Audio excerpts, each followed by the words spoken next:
everybody, this is James. We're going to go through a buyer consultation because I think it's important that usually when I do a consultation, when I meet with a new client, I really try to go through the process and understand, what home ownership means to them. So my buyer, introduce yourself, speak up. I'm Chantel. Okay. All right, and Chantel is looking to buy a home within the next 3 months. 3 months, yes. Right. So Chantel, how long have you been looking to buy a home? For almost 12 months now. Okay. All right. And why? What's your big driver? Why do you want a home? Something that I can call my home, stability, something permanent. Okay. All right. And that's a very common reason. Quite honestly, there's usually 6 reasons why somebody is interested in buying a home. And it ranges from, again, what you brought up was roots, right? Establishing something for yourself. All right. So you have, something where you want to raise your family, a neighborhood, where you want your kids to grow up, kind of that familiar, that reason. The other reason is happiness, right? Having real estate, quite honestly, and having a place to call your own, makes people happy. You know what I mean? It's just your spot. You carved out your niche in the world. All right. Couple things that you don't know, or that most people don't know, is that there's an educational benefit to home ownership. All right, for your kids.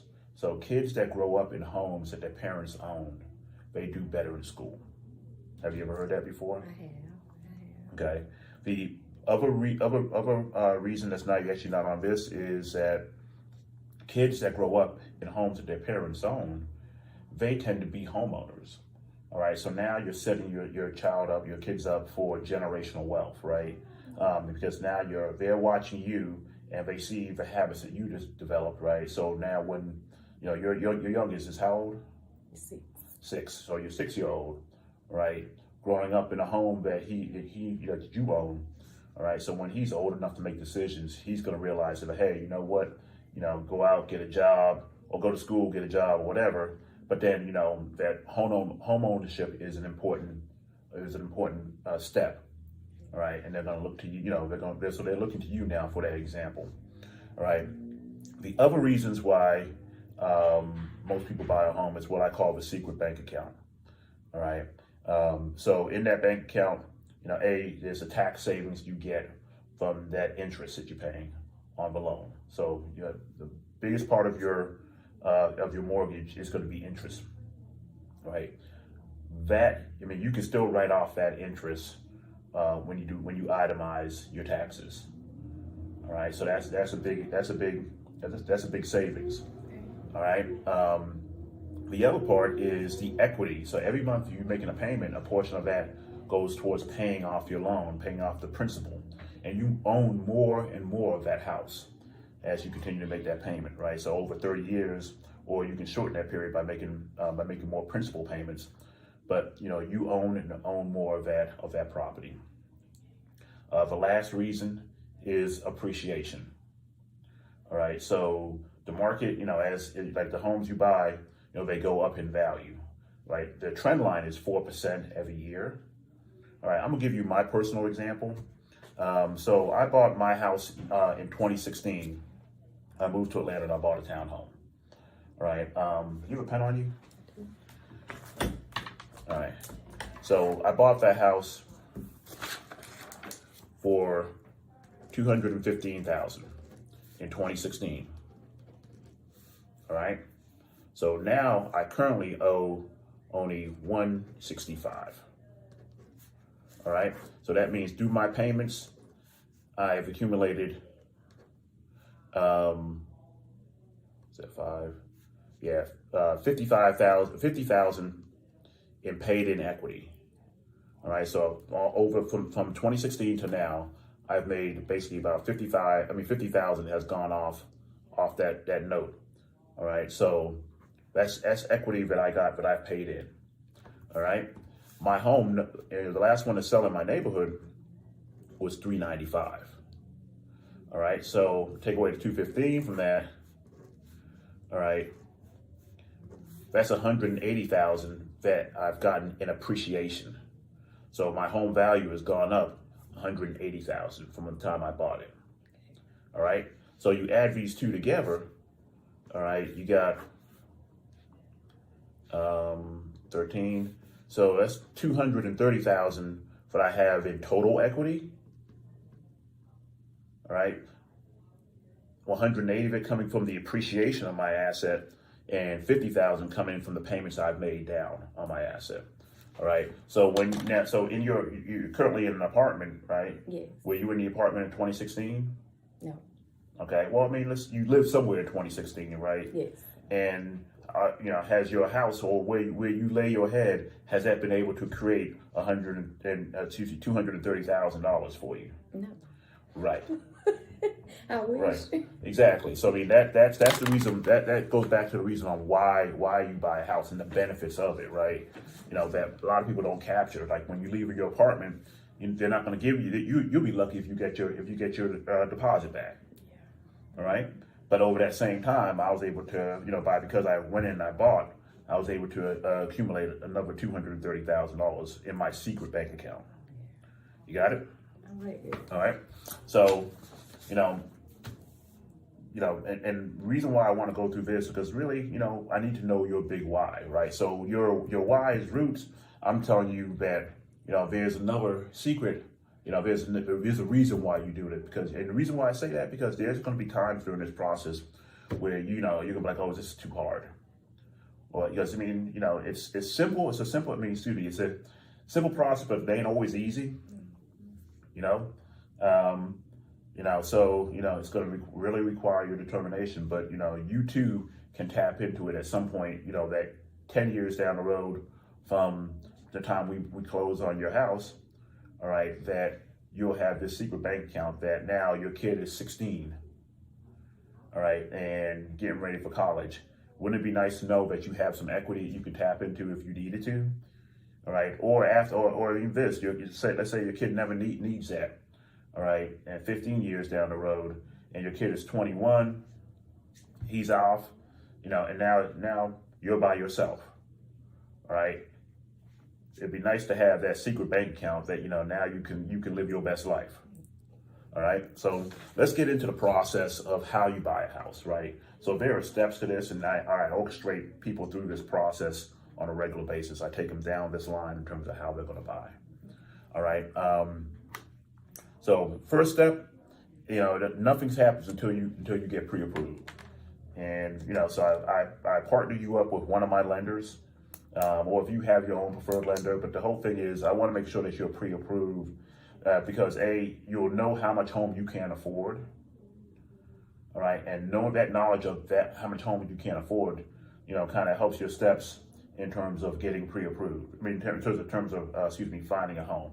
Now, the seller of the house, they're going to want to know that you're qualified for it, right? And that pre-approval, gives you a level of qualification. Now, there are levels to getting pre-approved. I prefer lenders that take you all the way through underwriting, all right? And the reason why is because, you can tell them, hey, I make X amount of dollars, right? But they need to qualify that income. Right, they're going to need to pull your W-2s. They're going to need to look at your taxes. They're going to need to run your credit, right, to make sure that you're credit qualified and you have sufficient income, and that income is stable, right, and well documented and repeatable, right, because that makes you a better candidate for ongoing purchase that you be able to fulfill the obligation. All right, so I like to get them all the way through underwriting because I want you to be comfortable that yes, we can get you done, we can get you into this house, right? The second step is you're doing that today, right? Is to meet with a realtor, right? And if you Google me, you'll see that I have a lot of 5-star reviews, right? So there's social proof. I want you to go out there and check it out there and see if I'm good at what I do. All right, I've been blessed that I love this job, and I've been able to put people into homes, and that is my role. Is I want to get you into a house successfully, and I want you at the end of this transaction to be able to feel comfortable to tell all your friends about me. All right. The third step is we start the online search process. Now, you've probably already started, looking at homes at Zillow or Realtor.com.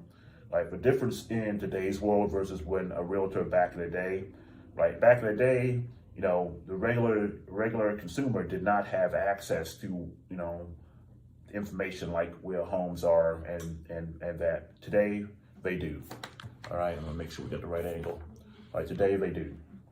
All right, so while you're looking to me to provide the access to homes, the reality is you know what you like, right? So I want you to go out and reach out. I'm gonna set you up based off your criteria, but some of your criteria may limit what you see, right? So you may see something in Zillow that I didn't send to you, and it's not because I'm hiding it from you. It's because, hey, you said 3 bedrooms, but then you're looking at a 2-bedroom that you think suits what you want. All right, so don't hold that against me. No, I mean, the whole thing is I want to make sure that, when you see something, you let me know. So you take a screenshot of it. When I say we're going out to search, if I bring them to you, there's a greater chance that you won't like them, right? When you go out there and look, you're going to know what you want. So make sure you send those to me, and then we can set up a good search. All right. I'm going back to again, partnering with a realtor. Really what I'm trying to do is I'm trying to form a team between the lender, myself, and you. All right. So with this team, so you got to have good communication between all 3 of us in order for us to get you there. And quite honestly, at the end of this conversation, I'm gonna have you sign my buyer brokerage agreement. Right, and what that means is that I'm committed to you, to helping you find a home, and you're committed to me. All right, and I owe you a higher level of fiduciary responsibility because you signed that agreement, as opposed to, for no agreement, then there is no agreement. And I can look out for my self-interest, and you'll look out for yours. All right, and quite honestly, I don't work with anybody if they don't sign my agreement, because quite honestly, I only know what one level to support my clients. All right, and I want to have that same level with you.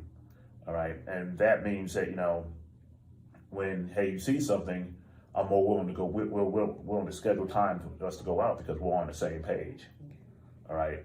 And you would do all those scheduling, or she can do it too. I will schedule. So you reach out to me in terms of, hey, I want to see these houses and what your availability is.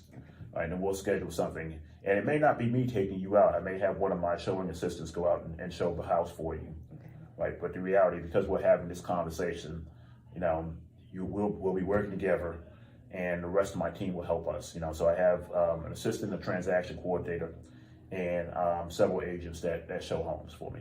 Okay. All right. So boom, let's go to the home tour, right? So you've identified these beautiful houses that you're ready, and we've already gotten you pre-approved. And you signed my agreement and we're ready to go. So now we're talking about the home tour. All right. So during the home tour process, I'm gonna let you in on a little secret. All right. Normally it only takes me going out maybe 2 or 3 times before we find a house. So this thing is gonna move fast. All right. And the reason why is that we go through, you identify the houses. All right. And the way that when we go through a tour, what I do is, we're going to go through a house, and you're going to rank that house 1 through 10. All right. Where, anything over a 7, or if it's a 7, we'll consider it. Anything over an 8 to 10, we're going to write an offer. All right. Because basically what you're saying is that home has 80% of what you want. All right. There is no, there's some perfect 10s. The reality is we all make a little bit of sacrifice, whether it's going to be, hey, I want to be in this school district, and this fits my price today, right?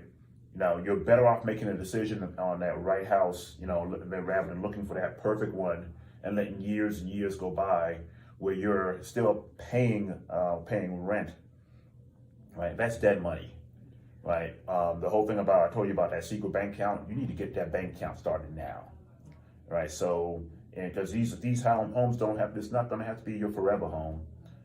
This is an investment, It'd be an investment. You can fall in love with it for 5 years and then upgrade because, you're going to be different 5 years from now. All right. And your situation is going to be different. All right. So now we're on the home tour. Boom. And you're like, James, oh my God, this is a 9. I love it. Boom. So we're going to go back and write an offer. All right. And in that offer, I'm going to write a strategic offer. And what that means is I'm making sure that it's at a price point that's going to win you the deal. So, I'm going to call the listing agent. I'm going to find out whether or not are there any other offers on this home. Okay. Oh, no other offers. Please bring us one. Great. Let's say this one's at 300. All right. So, based off the market will dictate kind of how clean or how, do we ask for closing costs? In some cases we would, in some cases we won't, because we're like, okay, hey, you really want to take this off the market. This is a 10, James, and I really want to get this one, and I already know that you can afford to do it. All right, then I'll give you the guidance. Hey, we probably should write a clean offer on this one. All right. In the cases of, hey, you know what, it's been sitting on the market for 40 days, but it's a perfect house for me. We can ask for some closing costs to help offset your expenses here. But the whole thing is to be strategic and based off, understand, be situational awareness, understand what's going on in the marketplace. All right. So, what, we saw the house, we write an offer. All right. The things that need to be included in that offer is going to be, like your earnest deposit. That's 1% of the purchase. So I need you to have those funds available. All right. Because as soon as our offer gets accepted, we need to turn that money into my office. Okay. All right. The other expenses you're going to be responsible for is an inspection. So during that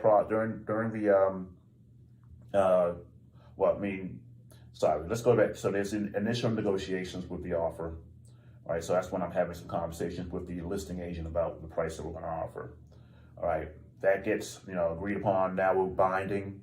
When we go binding, that means that's day 1. That's day 0. So the next in the due diligence period, we specify a period of time that we're going to need in order to get the house inspected. And during that due diligence period, you can back out for any reason at all. After that due diligence period, your earnest money is at risk. All right. So, so let's say we got 7 days to inspect this house. You're going to need an inspector to go out there immediately. Inspectors normally run $300 to $500, right? And that's going to be money that's going to be out of pocket for you. All right, so boom, we get the house inspector. The inspector goes out there and says, "Oh, okay, the house is perfect, but there's a few things that we want fixed." All right, I'm going to go take that list and I'm going to go back and negotiate with the listing agent for those items. And those items can be.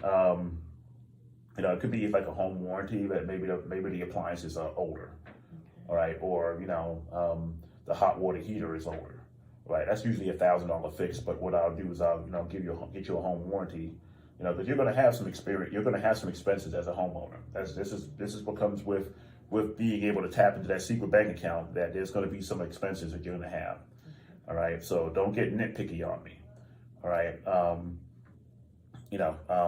So we're gonna negotiate that inspection. Once we're past that period with the inspection, then I'm gonna tell your lender to go ahead and order the appraisal. All right. So the inspection protects you because now you know what you're buying. The appraisal is going to protect the bank. In other words, it's going to tell the bank that yes, this house is worth the $300,000 that we're making an offer on. All right. So that the appraisal is generally run about another $500 to $600. All right. Some cases could be 7, but this depends on whether or not you're rushing it. But don't you want to get that appraisal during the due diligence period? No. Too? No. All right. Because in the contract, there are several periods where you can get out. Right. So there's the due diligence, which means you can back out for anything. Right. There's the financial contingency. 21 days. Right. Well, So typically the financial contingency, honestly, in a competitive market, do not put down 21 days. All right. It'll be more like, 18 to 14 days, 14 to 18 days. Same thing there's an appraisal contingency on most of those contracts as well. Mm-hmm. Right. FHA, I believe actually the appraisal goes up to the day of closing. All right. I believe the same thing on VA or on conventional, you specify the time for period. Okay. So I usually put them the same 14 days. So I want to get that appraisal and the the appraisal done right after that, after the inspection. Okay. Right, now we can order them at the same time, but if the house is in good condition, we'll order at the same time. If the house, if there's something that, not that I suspect anything, but if you're kind of uncertain, then I would wait and order it after. So it just depends on kind of, where you are and your thought process on the house. Okay. All right. So we get the appraisal out there. Boom, get the house appraised. So boom, the house appraised for value. Congratulations. All right. Now we're going through. We'll get the final walkthrough scheduled. Okay. All right. So that is when we'll go up to the house. All right. If it's new construction, usually it's a blue tape day.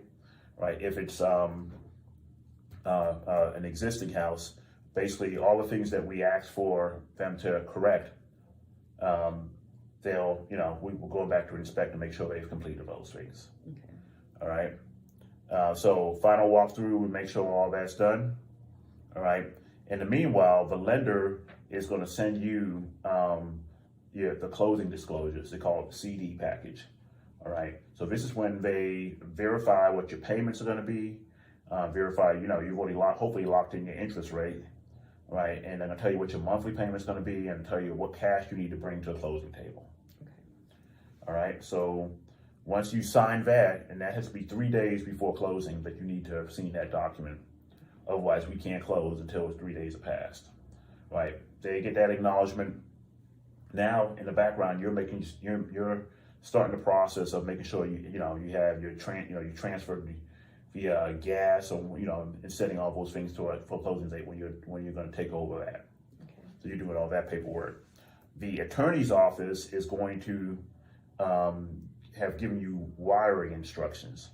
All right. So these are the instructions you got to give to your bank on how you're going to have funds show up at closing.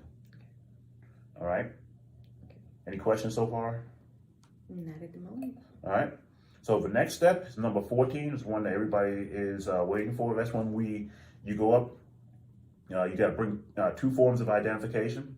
We're going to sit down at a conference table like this. All right. There's going to be an attorney at the head. You're going to be on one side, and they're going to give you a pen with blue ink. All right. And then you're going to do a lot of writing, scribbling your name, your legal name. So. Yeah, so you're gonna do you're gonna sign a lot of documents. Okay. Right, and then we're gonna pop a bottle of champagne. Ooh, I'm ready. Okay, there you go. All right, because that's gonna be a celebration. Because the next thing you do, we're gonna take a lot of pictures, and you're gonna get your keys. Okay, and after that, then what? After that, hopefully you've made arrangements to move into your house because you own it now. All right. And hopefully you've made arrangements to move out of where you are. All right. But, so in terms of what happens in terms of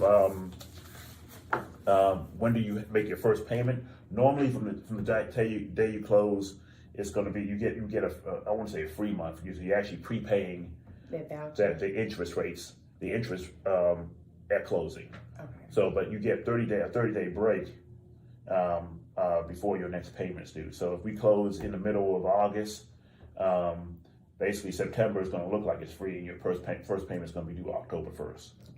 All right, but you get the keys. Hey, we celebrate, and then we move on in. Okay. All right. All right. And if I have any problems after that, who should I contact? You're gonna have to contact your alter ego because you're the homeowner. But no, you can give me a call if you need like resources like contractors and things like that. I have a wide range of people I've worked with in the past, so I can validate for you. But also, I can tell you what you need to do in terms of some of those. But but after that, what I'm expecting for you is to give me a list of 5 names of people that that are thinking about buying, and I would love to help your friends and family, with their home purchase as well. Okay. All right. Thank you. You're welcome.